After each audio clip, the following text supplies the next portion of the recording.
Assalamualaikum warahmatullahi wabarakatuh. Kembali lagi bersama saya Neti Melani pada mata pelajaran ekonomi. Nah, kita masih membahas tentang bidang-bidang akuntansi. Minggu lalu kita sudah membahas tentang akuntansi keuangan, akuntansi biaya, akuntansi manajemen, dan akuntansi pemerintah. Hari ini kita akan membahas kelanjutannya. Yang kelima, akuntansi perpajakan, atau bisa disebut dengan istilah tax accounting.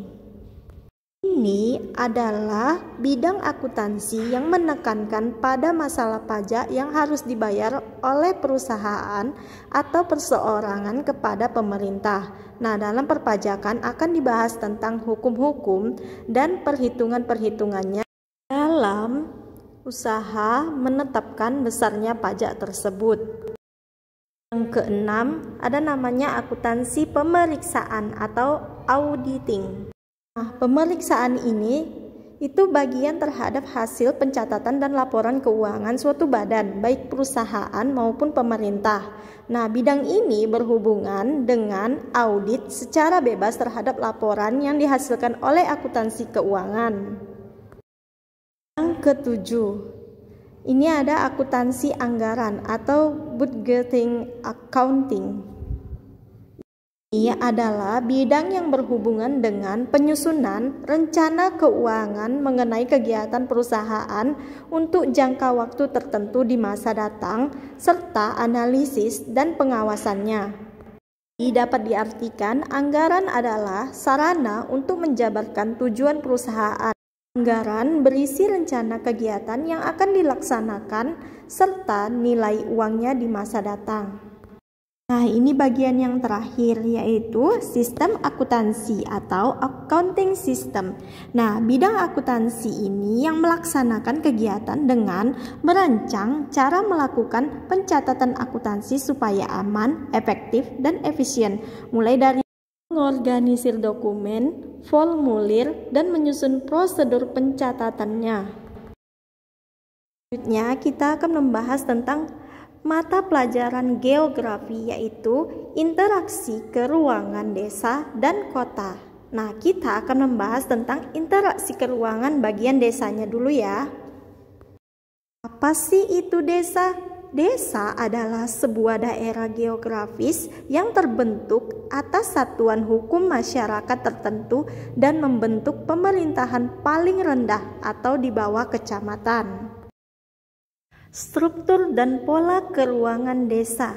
Nah, struktur atau pola keuangan desa diklasifikasikan berdasarkan 3 aspek, mulai dari lahan atau letak geografis, pola pemukiman, dan kegiatan ekonominya.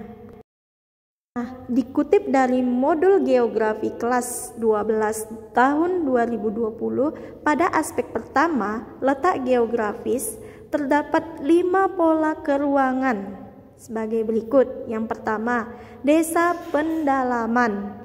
Letak geografisnya itu di bagian pelosok atau jauh dari kota. Yang kedua, desa pegunungan. Nah, ini letaknya terdapat di daerah sekitar pegunungan. Yang ketiga, desa dataran tinggi. Nah, dia terletak di daerah yang lebih pendek dibanding pegunungan. Yang keempat, itu ada desa dataran rendah, yang mana terletak di dataran rendah dan biasanya bermata pencarian di sektor tani. Yang kelima, desa pesisir, yang mana terletak di wilayah yang dekat dengan pantai atau garis batas laut dan darat. Selain dari 5 pola keuangan slide yang sebelumnya, ada klasifikasi yang kedua yang didasarkan melalui pola pemukimannya. Nah, yang pertama itu ada pola pemukiman menyebar, yaitu rumahnya masing-masing penduduk itu berjauhan karena belum memiliki jalan besar. Yang kedua, pola pemukiman memanjang. Nah, ini merupakan pemukiman yang berbaris di sepanjang jalan raya atau tepi sungai. Pola yang ketiga itu pola pemukiman berkumpul, yang mana rumah penduduk menyatu di sebuah titik atau misalnya perkampungan. Yang keempat itu ada pola pemukiman melingkar, yang mana tempat tinggal penduduk itu membentuk lingkaran, biasanya mengikuti bentuk jalan raya yang juga melingkar.